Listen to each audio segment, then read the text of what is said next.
Well, let's jump in and get going. We'll start with some introductions and some overviews of the day, and allow those people that are still joining to jump in. I'm proud today to be leading everyone and guiding everyone with my friend and colleague, Caroline Marak, in what is going to be a fun, interactive part of elevating stewardship and volunteer engagement with your Stewardship Committee. I'm Gary Hawkins, and I'm pleased to be with you on this SEEP seminar today. Today's presentation is going to include a brief overview of religious fundraising trends released last month from Giving USA, an overview of some key stewardship and planned giving tools, and a case study with Caroline Marak at St. Mary's and All Angels Episcopal Church here in Dallas. We'll introduce ourselves. Caroline, do you want to go first and introduce yourself? Yes. Hi, everyone. I'm Caroline Marak, and I'm the Director of Stewardship at St. Michael and All Angels Episcopal Church here in Dallas, Texas. I have been so fortunate to have been with St. Michael for the last 4.5 years, where we have really built a system and a process, if you will, for doing development here at St. Michael, but then also really honing in on the importance of engaging our lay leadership. So we're very excited to be here with you today. Great. Thanks, Caroline. My name is Gary Hawkins.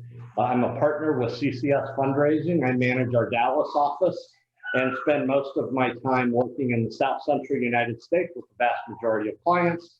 I've worked with 4 Episcopal churches in just the last year or two alone, and grateful for the friends that I've made and the work that we've done, and glad to be here with you today. Caroline, do you want to walk us through a little bit more about St. Michael's? Absolutely. Well, St. Michael's is 75 years young. We were established in 1945, actually, in North Dallas here in actually what was a Boy Scout hut. But we have since are in our church, and like I said, we are now one of the largest Episcopal parishes in the nation. We have about 80 lay leaders with over 100 groups of ministries. And so that is very engaging and a sign of a very active parish, and we're very thankful to be here. This past year, we have surpassed our largest amount ever raised in pledged dollars of $6.3 million. And we are certainly not sitting on our laurels and continuing to grow and go as we want to really increase the work that we're able to do here in the Dallas community. Over the last 4 years, we've grown our budget about 20%. It's a little over $1 million. And so it's been very invigorating to be a part of that process. Terrific. A little bit about CCS. We have a number of publications, one of which we're going to share following this session, our philanthropic landscape, as well as industry snapshot of philanthropic giving and an Episcopal giving landscape report. There's a content cabinet within CCS that develops a lot of these materials and a lot of the work that we do, along with our religious sector network, which addresses all of our work in the religious area. We're also impressed by our client partners' commitment to the Episcopal mission and fundraising excellence, and have shared a few of these clients with you, of which we're very proud, as well as the partnership between St. Michael and All Angels and CCS, which is currently in the third of 3 engagement phases that we've undertaken together. So a little bit more as we kick this off, I'd like to look at some of the numbers, particularly as it relates to philanthropic giving in America. It's always an impressive thing to look at, just to frame our conversation and to understand the dollars that go behind empowering our mission as we reach out to those. So on slide 7, last year, 2020, the numbers just came out a few weeks ago, giving in the United States reached $471 billion with a B. This is huge. This is total philanthropic giving across the board. This is a 5.1% increase from 2019. Just an amazing amount. When you think about this, this is roughly $1.3 billion per day of American philanthropy. Everyone was really worried from 2019 to 2020, what would happen with the pandemic and the loss of employment and the gross domestic product going down. Many of us were pleasantly surprised at the fact that we were able to grow 5.1% in 2020 from the previous year. And much of that, when, at the initial look, the survey is many people gave because of the pandemic, knowing that others were hurting. Of course, some of that was felt unevenly. Food banks in particular received a bigger share of that. Religion did hold its own with the racial and social justice movements afoot. We saw some increased giving around that. And, the ex-wife of Jeff Bezos providing just some amazing gifts in these spheres. We also saw the stock market grew by 16.3%, even as the gross domestic product and the unemployment rates plummeted. And then, of course, the CARES Act encouraging additional giving. Giving to religion hit an all-time high of $131 billion. Giving really has increased really the last 40 or so years, as you look at this chart, $131 billion given to religious organizations in 2020. In 40 years, what an incredible increase. The religious sector was remained mostly whole during COVID-19. Many built an online community. They pivoted quickly. I know with a number of organizations particularly those that couldn't do it themselves, to develop digital fundraising and virtual solutions and to build online communities. Caroline, I'm bragging over you here, but just St. Michael and All Angels alone in 2020 had over 220,000 digital engagements, 138 church services that were streamed, and more than 83,700 podcast listens. So really pivoted to keep as much as we could of the communities together, which in turn really helped connect people back to their church and their community and continue to fuel online giving. On the next slide, giving to religion in the United States is still the #1 sector. It continues to grow. It does lose a little bit of the piece of the pie every year, maybe a percent, but it still continues to grow and is still the lion's share when you look at almost twice the next sector of education, $131 billion given to religious organizations. And then education coming in second, 15%, human services, 14%. They obviously saw some nice growth last year because of the pandemic. Foundation giving, public society benefit, and the rest. Caroline, do you want to talk a little bit and take us from here for the next few minutes on stewardship and volunteer engagement tools? Absolutely. Just to share with you all, this is really, I feel, the crux of the work that we do outside of the science of development, but really having an engaged group of lay leaders work with us to be our fingers within the community is truly vital and very key to success. So some of the things that this truly does create is it creates church priorities and buy-in for those priorities with with our leadership groups. It's very important to make sure that everyone is aligned, especially with what we do, and really having an engaged group be a part of that process with you and catch that vision with your leadership of your rector or whomever. That is truly key.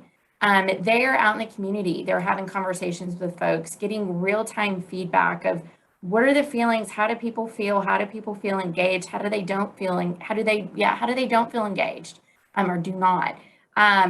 It sounds a little bit better, but it's very, very important to always have those working with us to help us keep our fingers on the pulse of what's going on within our congregations. It makes your donors a part of the process. It makes the people, your lay leadership with your stewardship committee a part of the process, but it also by having your leadership engaged and involved in various sectors of your community, it makes them, those that they are reaching out to, feel a part of the process as well. It does deepen our culture of spiritual generosity. You know, there is absolutely no doubt that the work that we do is very transactional. We need the funding to support the mission and ministries of our church, the investments in the mission and ministries, but there has to be a spiritual side to that as well. And since we in the religious world work for God and Jesus and the glory of Him and His work in our community, it's so super important to create these moments where we really learn about generosity. We learn about the generosity that Jesus is showing us in our lives, is showing each other in our community, as well as what the role of money plays in our lives, in the role that it played in the lives that were of those that surrounded Jesus.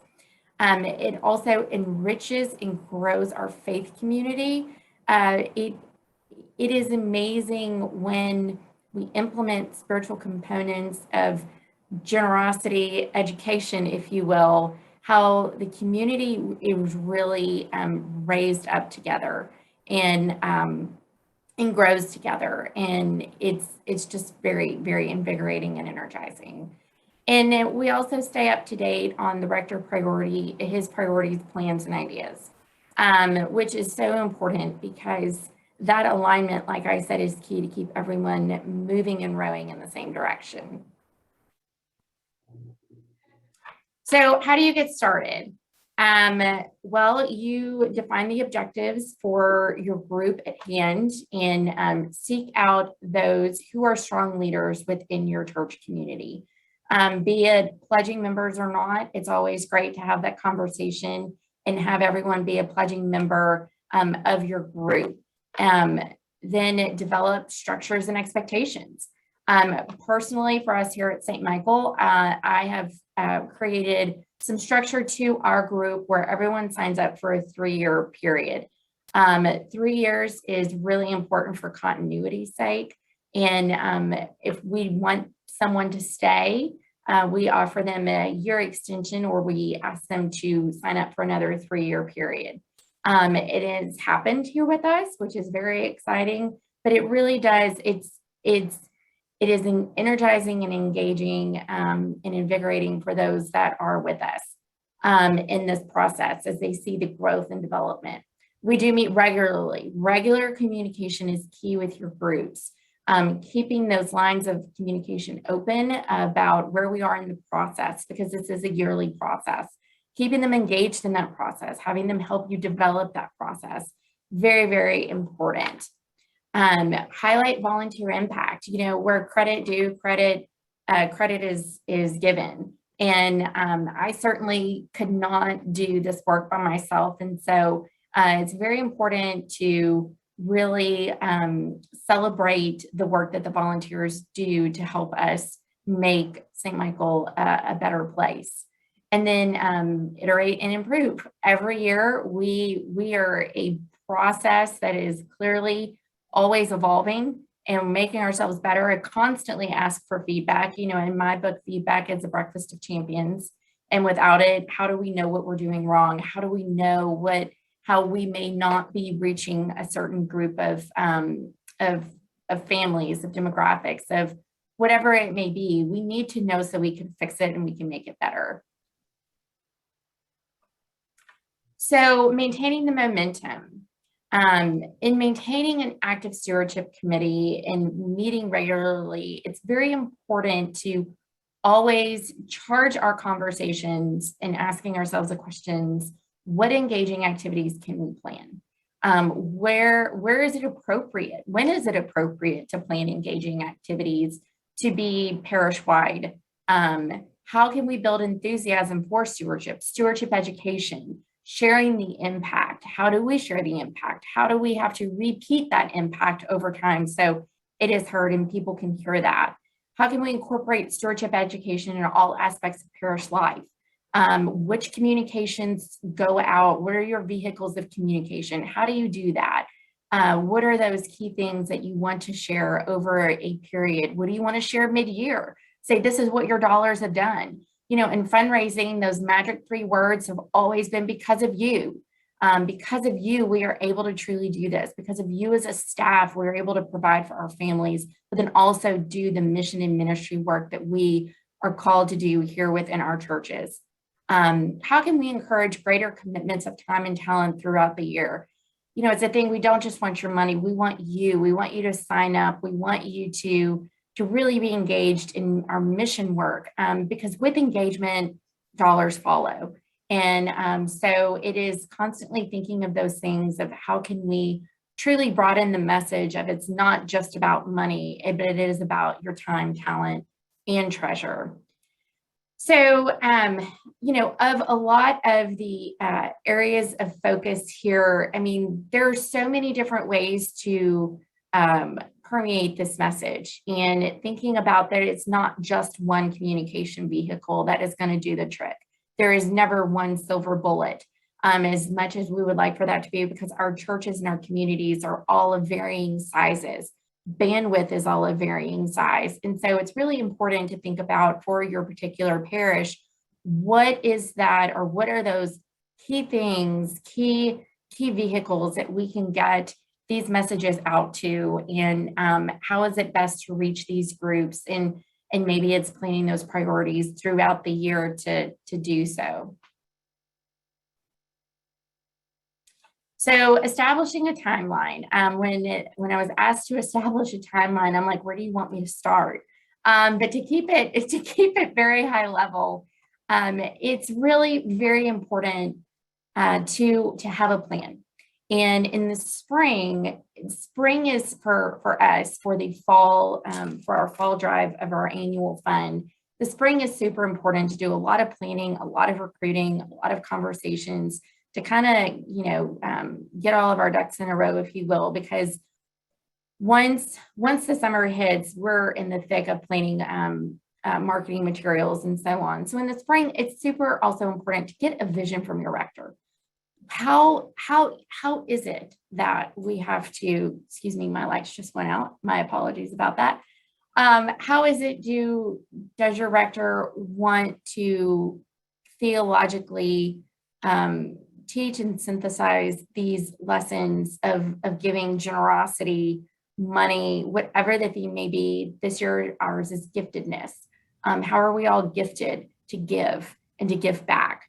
In the summertime, we're developing content for printed materials and parish-wide engagement activities. So important. You want to give yourself enough runway time to figure it out, plan it out, and make adjustments, because scrambling is never fun and no one ever really does it very well. And then you don't get the biggest bang for what you're trying to do for that particular year. Our stewardship season here at St. Michael runs October through January. And some might say, well, how do you have your budget set for the next year? Well, I mean, there's always draft budgets in place that, you know, we just solidify. You know, we follow our giving patterns here at St. Michael. And just because of various people getting bonuses at the end of the year, some people are paid at the end of the year, whatever it may be, kind of give yourself a little wiggle room and watch your giving trends and plan accordingly.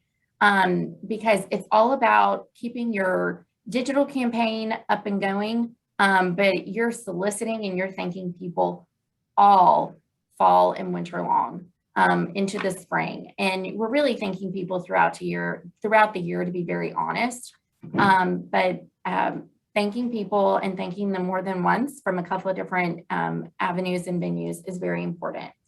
And always pray hard.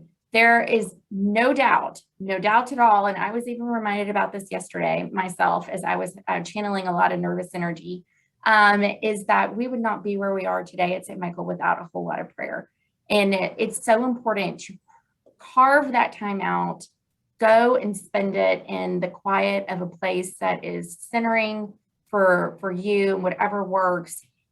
Because we work our hardest here on earth, but when we give it to God and say, just run with it and do, bless our work and what we're trying to do, He will deliver. and it is going to blow your minds, and you'll grow more than you ever thought you could for that particular year. So always pray, because when we advance to our next slide, oh, I thought I had something after this, but you're going to love it when we get there. Sorry. The fire of the Holy Spirit is really going to infuse your parish. So just hang tight. This is good, y'all.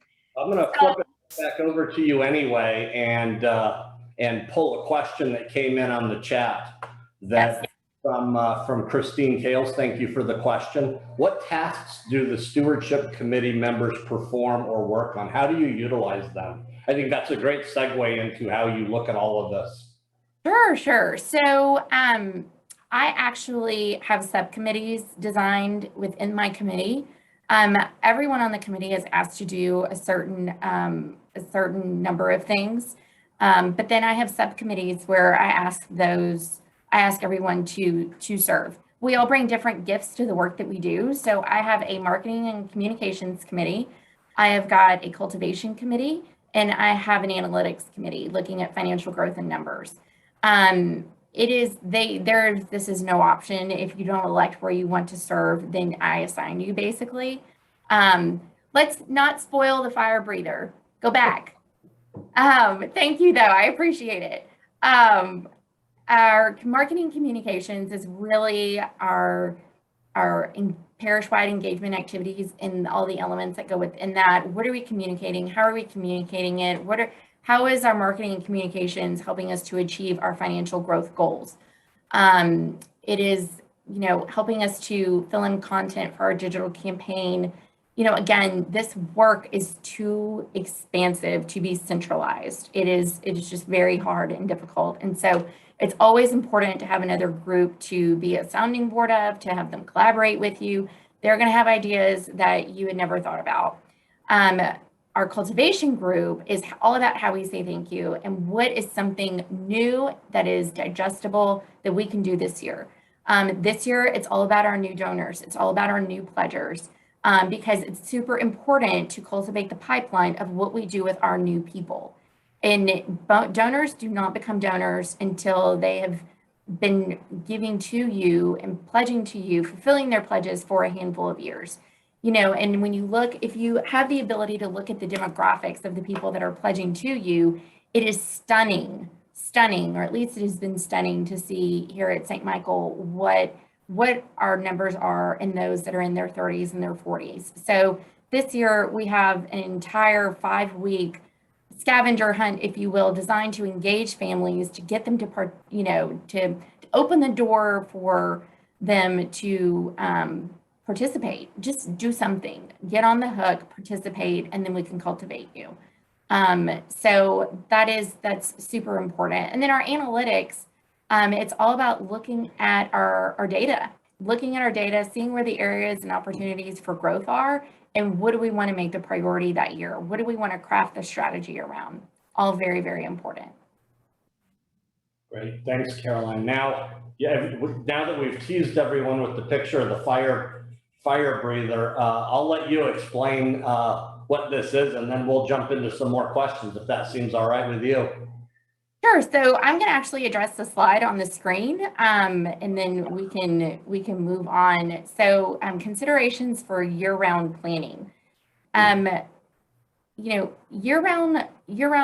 I think we can talk about year-round planning in a couple of different ways. To address the screen, and then I'll kind of maybe give you my version. Sorry, Gary. To address really what's on our screen, regular giving is part of the Christian way of life, and it constantly needs renewal. That means you constantly, for us, it's a quarterly message with their financial statement. It is, and to kind of segue with the other block that's here, consistent and holistic education. What's been going on in your church parish this particular quarter? Where have the impacts been? It is simply because of you. And, it is highly important to kind of keep tabs on where people are making their payments and saying, reaching out to some folks that have historically paid by a particular point in the year and say, hey, we're just touching base with you, seeing how you are, making sure that life hadn't hit you in between the eyes, and usually you've made a payment or two by now, and we're just checking on you, making sure that everything's okay. It really takes a call that is, for your their fulfillment of their financial gift, but really also reminding them that you're there for them as their church first. But with those quarterly statement letters, or any kind of communication that you can send out on somewhat of a regular basis, it is that constant reminder, it's all because of you. Without you, we would not do this, and making that very clear. So the frequency and the intensity of that, and the consistency is very, very important.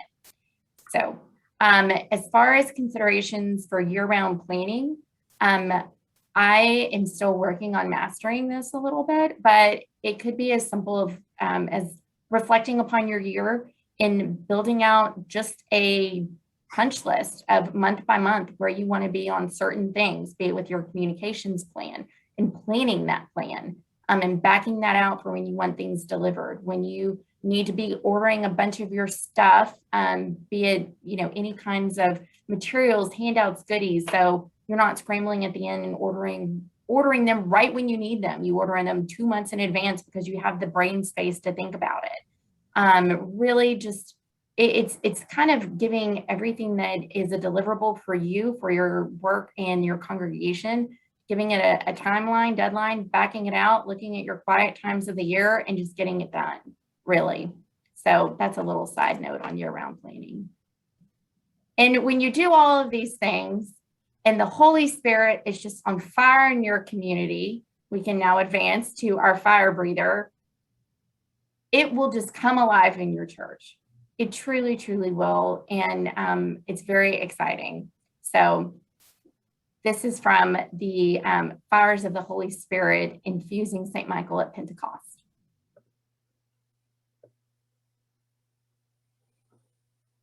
Pretty awesome photo. Yes. It's a lot of fun. We have fun here. So I'll pull we'll jump into the case study a little bit, but we do have a couple of questions in the chat that I'll bring to you right now as well.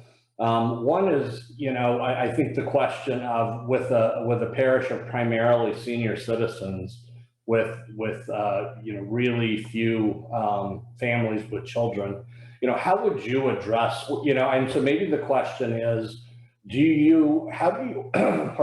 you handle your younger families from those that may be more senior? Is there different care or different approaches or methodologies that you've used over these last 4 years to address more senior citizen giving? More senior citizen what now? Giving? I mean, for our senior citizens who have been giving to us for, and I see Christine, for example, samples of pledge materials. So, there's a group of and a demographic in our church, they're still all in print. People are in print, everything's in print. This is where having more than one pledging vehicle available matters. People are going to do things differently. People are going to want to sign the pledge card, keep a copy of it for their files and send it to you from home. Some people call in and we document it with an email. Some people email it in and we keep that paper trail of documentation. The thing here is that do what you need to do to, let's not make it difficult for people to make their pledge, and stay within your lanes with your auditors. Make sure you need to do everything you need to do with accounting, to make sure it's all documented appropriately. So, with families, it's online giving. A lot of people are online giving. A lot of people are like, can I just go somewhere online and do it? I fall in that category. I'd rather do it online and not worry about it after that. So it's really having more than one communication vehicle, pledging vehicle available. Terrific. Yes. How do you identify I'll jump in with some of my questions and then come back to the chat, but where do you identify, or how do you find new volunteers? So what we do, and we've worked on this process over the years, I have gone to the rector and other key clergy here who lead varying ministries. And I want to know who are strong parishioners in their groups, who are strong parishioners, who are good leaders. I get names and recommendations, and I look them up. You know, we assess if they're a pledging member or not. And if they're not, we've actually developed a process for how we do that. Because if they're a strong leader, if they're a strong volunteer, then we can make them a strong pledger by having some conversations and talking to them about the opportunity. So that is what we have done. And our stewardship committee is actually, we've used it as a launching board for members of the vestry, because it has been really realized that if someone is a good member of our stewardship committee, of what it takes to generate revenue for the livelihood of the church, they're going to be a great vestry member in the overall leadership of our parish. Terrific. And I'll summarize a question in the chat. If you were at a smaller parish and you were really limited on volunteers, and let's say maybe you could have 3 volunteers, how would you, and this is not exactly what was said, but for smaller parishes, what suggestions can you provide? So my summary of it is, if there were only a couple volunteers, how would you position those people? What are the most important roles that you would see for them? If it were a small parish and I had a limited number of volunteers, which let's take the number 2 to 3, I'd really assess their gifts first. What are their strong characteristics? What are their strong things that they can give and contribute to the process? And then I go from that point moving forward, and that would help to define the strategy of how we would go about that. So it really does depend. Do you have someone who is influential in your parish, in your community, that they are an advocate for your church and the work of your ministries and the work that this small parish may do for its own congregants, but also then in the surrounding community? And then, or do they have great storytelling abilities? Can they help you tell the stories of impact and what you all are doing, what the dollars are doing outside of just keeping the lights on? What is the ministry work? How are we touching people? How are we being transformative in their faith lives because of a program and initiative that has been funded from the church and from your annual fund? Those are the stories that you want to tell. Those are the things that are going to generate momentum and vision for the work that you can do in the future. So it's really assessing gifts and then putting those gifts into motion. How do you use storytelling? You just mentioned storytelling and getting those stories out there. How have you found that to be helpful? In what ways have you communicated it? I'd love to hear that. So storytelling is all about making it personal. It's all personal, and it is compelling, and it's truthful because it's authentic. And so you want people to tell the stories of how they've been touched, the work that has been done, what it has touched them, how it has touched them, what it means to them, what it means to, where they want to raise their children. What does it mean to them during a season in their life where they are grieving the loss of a spouse, or they've really gone through a period of their lives where they've been a caregiver and the church has fed not only them spiritually, but then also for whomever you've been caring for, help them transition through the end of their life and the peace that it brought them. That is what is meaningful. And that is what gains support for the continued work and the expansion of ministry that you want to have and can have. That is the impact. You can track the data and track the numbers, and it's really important to keep data of how many cards have been sent out by your prayer ministry, how many people have you touched through your, how many children have you touched through Sunday school? How many meals has your youth group served and or fixed to be delivered at a local shelter? Those things are impactful when they've been supported by your annual fund, because people want that work to continue. There is one thing I will tell you today that a lot of old I want to say old school Episcopalians and or anyone in a still practicing their faith life that have been practicing it, that are later on, their children have moved out, they have grandchildren, they're concerned about one thing: the faith life of their children and their grandchildren, and faith continuing in this world today. That is what they are most passionate about in our future. And that is what is compelling when you can paint a vision to that and what that can do. Thank you. I'll read another one from the chat. How do we get the senior citizens to pledge? They're receiving the letters from us, but still not pledging as they might have in the past. Outside of the letter mailing, how would you approach these? What are the follow-up strategies? I'm adding on to this, but sure. So here's I'm going to bring in some best practices of development, even from the secular world, for you.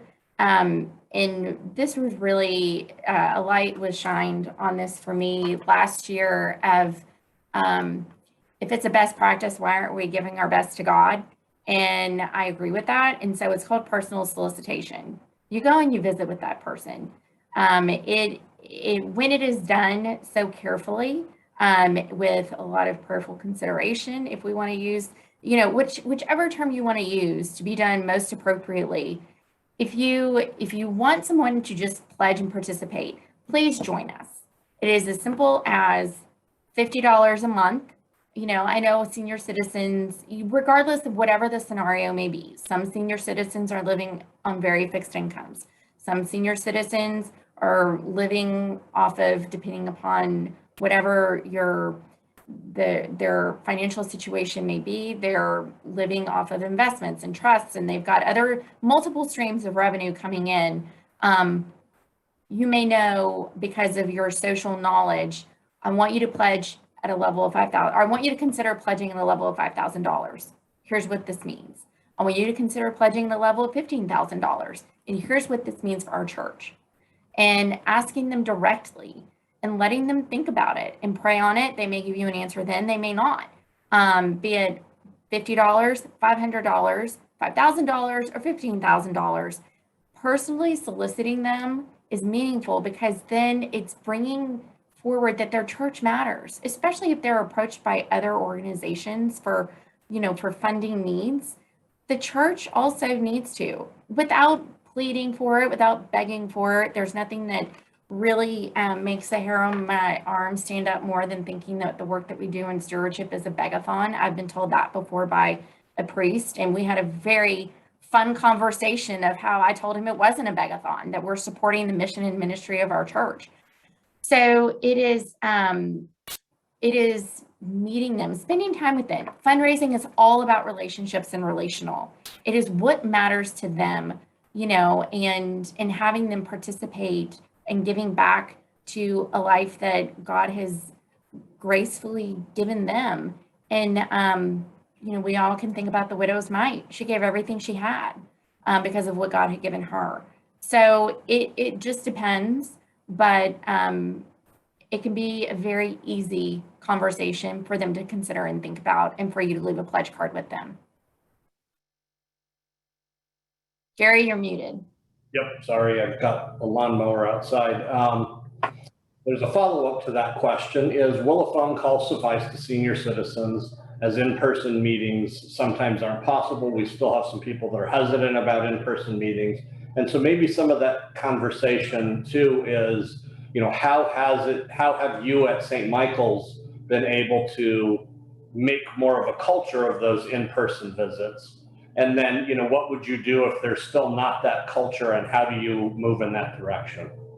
So I would say it is very situational. Some people are just dying to get out of the house. Some people are yearning for that social interaction and this building of relationship. There is a difference of talking to someone virtually and sitting right next to them at a coffee shop or in your office or wherever it may be. So it is all very situational to the person and what their preferences are. If a phone call is all they want and they really don't want to visit with you in person, but it's an opportunity for you to personally solicit them. But it is very important to have that face-to-face conversation, to visit with them. How are they doing? You know, if you say, I wanted to come and talk to you about a possible pledge to the church or whatever, I want to come talk to you about, you know, how you're feeling about things at, you know, whatever your church may be, they kind of know why you're there. So it is no surprise. Don't ever bait and switch them. That's for sure. But it's important. And if they care about your church, it's a warm call. It's not cold. And if it's a cold call, then you're going to need to get to know them first as a parishioner, as a potential shepherd of their flock, if you will. So it just depends. But it's all about relationships and conversations and what's meaningful. Who do you use? I'm reading another question off of this. Who do you use for personal solicitations? Volunteer, staff, clergy, etc. Who would you say of who's done well? Who have you used? Who's been most helpful? So it's a mix of all of the above. It is wherever the relationship is the best, if you will. Be it if it's me, if it's the rector, if it's a volunteer. We always go with two if it's most appropriate, you know, for you to go by yourself or for you to place this phone call by yourself. You know, we had last year, members of my committee identified folks that they wouldn't mind going with someone else to visit. Some were visits, some who on my committee who are very busy businessmen. He's like, let me just place a phone call. Let me knock it out all in one afternoon. I mean, these are busy people. These are volunteers. This is my job. And so, you know, for Blair, it was phone calls, and he was very successful with those phone calls because he was calling folks that he knew and that he knew cared about St. Michael, and they knew why he was calling. So it is really where the relationship is the deepest, and they're comfortable doing it. Instead of asking you, what does your rector, Chris, do when it comes to fundraising, and what do you wish he would do? My question will be much safer as we're being recorded is, what does an ideal rector do as a partner with the stewardship and development person that is overseeing it? What are the best roles that you've seen Chris and your other clergy play that are most helpful to this? So I think the number one thing is Chris knows that as the rector, he's the president and CEO of this organization. He knows that. He's the one that people are going to want to meet with, to talk to about what is going on. How do they feel? You know, where are they excited? Where are they not excited? He also is the one who teaches about stewardship, you know, who teaches about generosity, the theology of giving. I will say in the 4.5 years I've been here, we have never had a volunteer speak from the pulpit about the importance of giving at stewardship. No one wants to do it. The people that are asked, some are excited to do it, and that's fine, but it is always better and best coming from the rector, because these are rectors and clergy and other leaders. I mean, other clergy leaders. You all are who the congregation looks up to. He has done personal solicitations of folks. You know, when we have someone that we is pledging at a particular level, and we want them to more than double that level and have that conversation to consider that, he has those conversations, because to make that kind of a significant jump, it needs to come from the rector. He knows he's the leader, and he embodies that, especially in a fundraising world, and really fills that role, which is a blessing. Great, thank you. I've got another question from the chat. How do you integrate annual giving, capital giving, and legacy giving? That is such an amazing question, because guess what? We are doing that right now. You know, I will safely say we're in the process of figuring that out.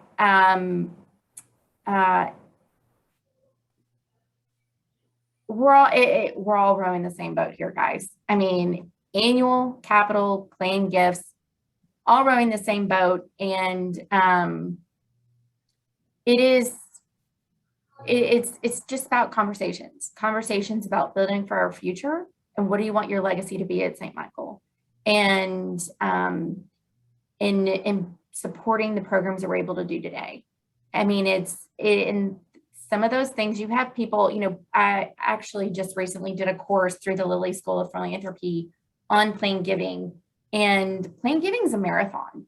It is not the quick sprint. It is not your transactional annual ask. It's continued conversations over a long period of time, because some people, they want to leave a gift that could maybe pay them a benefit today, through various investment options for plan gifts, or they may make it very simple and you're in their will, and what have you. But it's developing a system to know where where people are, and what God's blessings will be for your parish and your community in time. And so, but it's just important. It's about leaving a legacy, a faith legacy, as well as your testament legacy to your particular congregation. That it's just having the conversation, because it's something that people will think about over a while. Some people are pretty definitive about it. And if they're definitive about it, that's great. And there could be some wiggle room in there to possibly increase what their offerings may be, or their legacy may be at St. Michael. Or whatever your church parish may be. But capital is building for the future, because without capital, you're restricted to what you are able to do now, and not much beyond that. And annual is for today. And so I think it's very healthy to have that comprehensive conversation all at once, because those people that you will be having meaningful conversations about that with can have a meaningful impact on all three fronts. So it's just kind of knowing your congregation, knowing your community, knowing where people sit, knowing what they're interested in talking about, and possibly planting seeds for future conversations that they may not be ready to discuss today. Terrific. I'll read another one from the chat. How many people do you have on the Stewardship Committee as compared to the number of families and singles in the congregation? I will tell you how many I have on my committee. I really don't use it in comparison to how many families, because I personally have to manage them and have to manage their productivity and expectations. I have about 20, and I think that's a really nice size for a church this large. It has been much larger before. And from what I understood, people just felt lost because they weren't communicated with directly enough and felt a part of the process. So I think, regarding whatever the size of your church or your community may be, if it's 5 for a very small group, if it's 3 for a mid-sized church, if it is more like 10 to 15, and for us it's 20. And then I have what I will say, I have key people who are, the role is always a standing member on this committee. The rector is on this committee, the senior warden, and our whatever the position may be of either junior warden or warden at large, whoever will be your incoming senior warden, and the church treasurer, along with the director of finance, always sit on this committee. We're not only worried about expenses, but we are a part of the process of generating revenue. And that's a very crucial part of the overall picture. Great. I'll combine 2 questions here. In a church with a significant endowment, how do you motivate members to increase pledges rather than leaving church support to endowment earnings? And then I guess, how do you talk about the endowment, leaving legacy gifts? Well, I would say, and I'm just kind of speaking off the top of my mind here, because we don't have a large endowment here. We have our 90% of our budget is based off of pledges. So we have a highly engaged pledging base. If I were in a reverse situation, I would say, let's start to dedicate endowment money to outside impact that this church or this community can do on our surrounding community, and drive the need for community pledges, and possibly create a strategic plan to shift the model and have a higher number of pledging units, and using endowment funds to do mission and outreach impact work.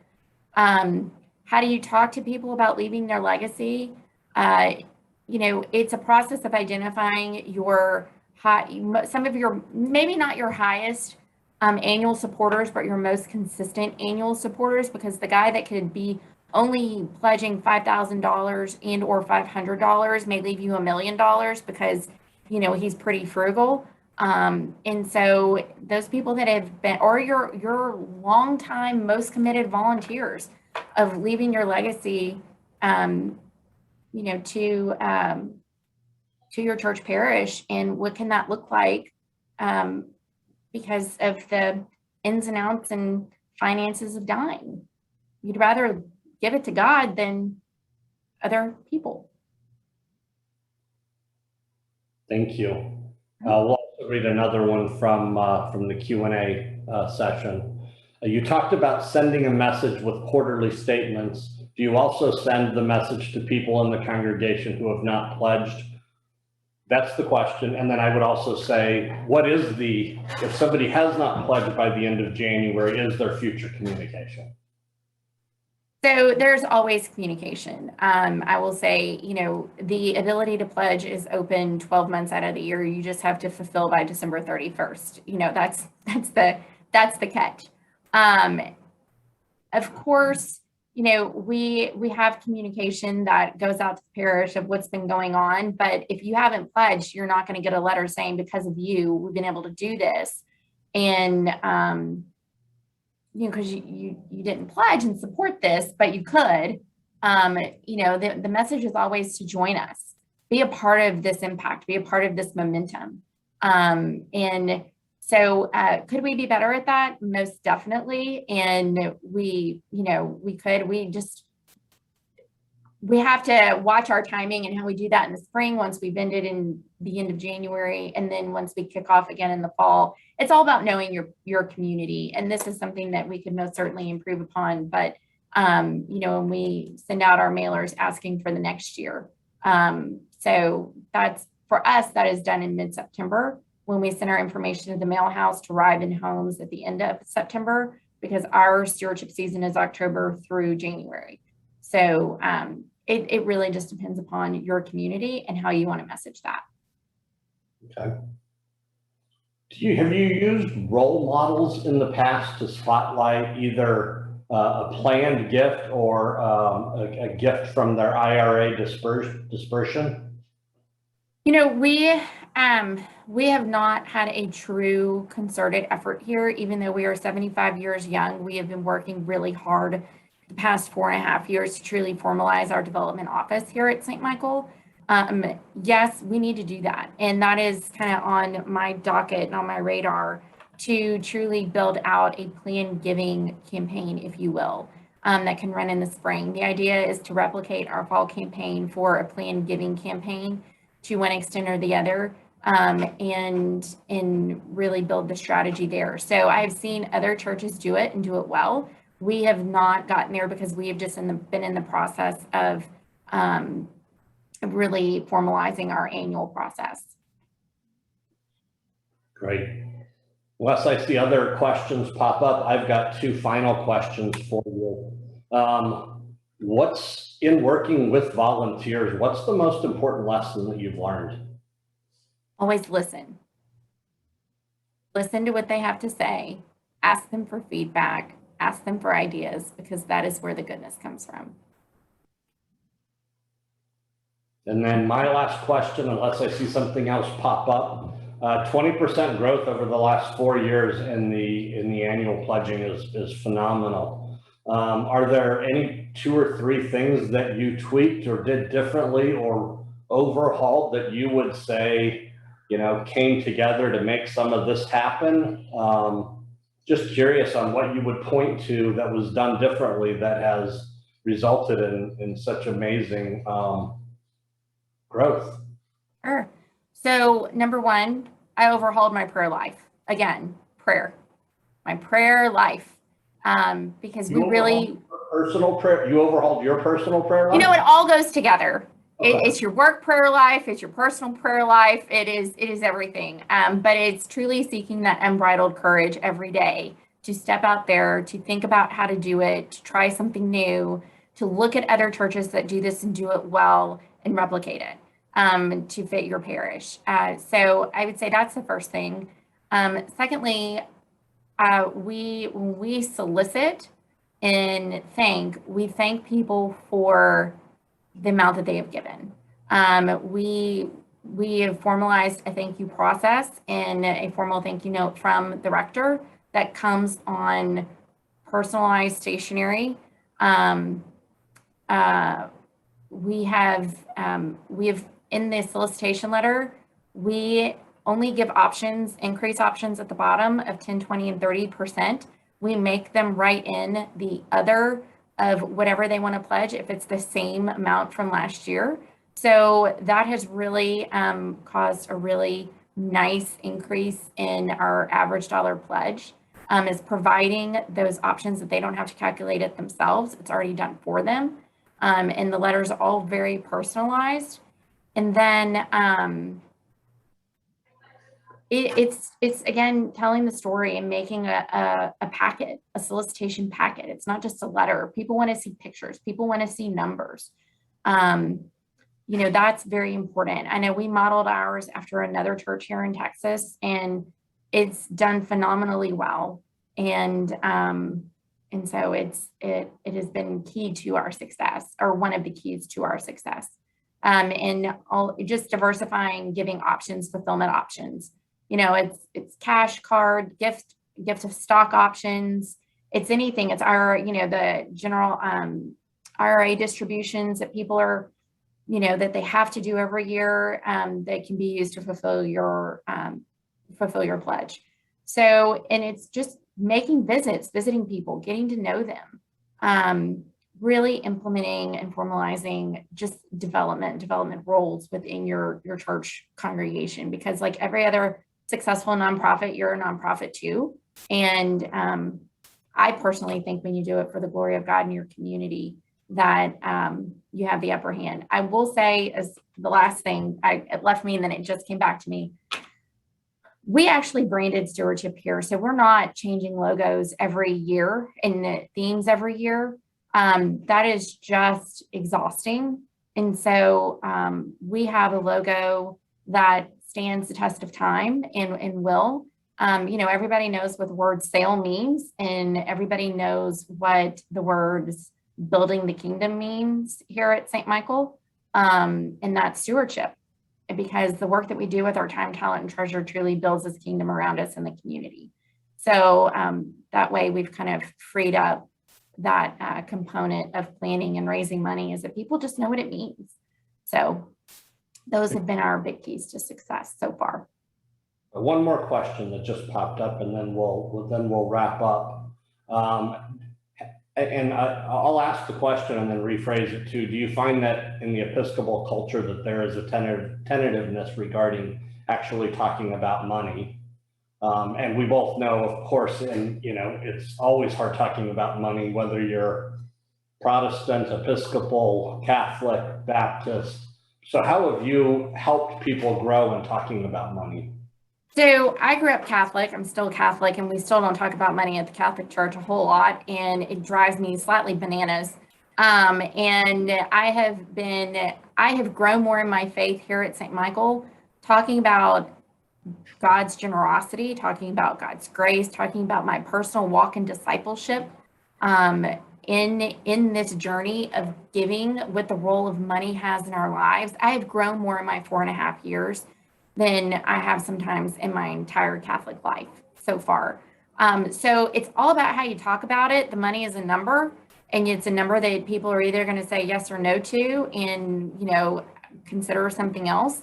But I think it's looking at the bigger picture of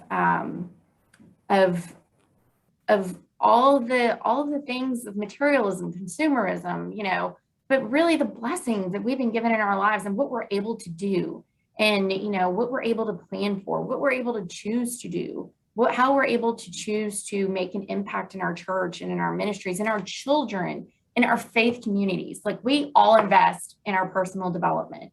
In our personal development, our professional development, and people need to continue investing in their faith development.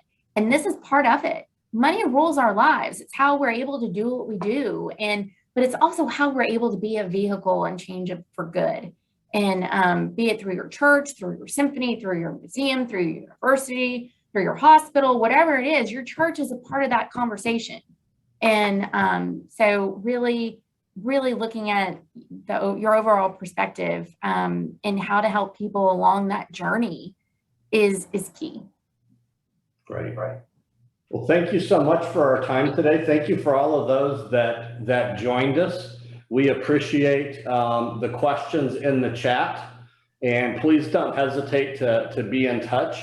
Also, there will be an electronic survey that is coming. We would encourage you, please fill that out and return that for us. We'd love your feedback. And any questions, of course, to Caroline, I'm sure can be reached within the network. And we appreciate your time today. Have a great day, everyone. Thank you all so much.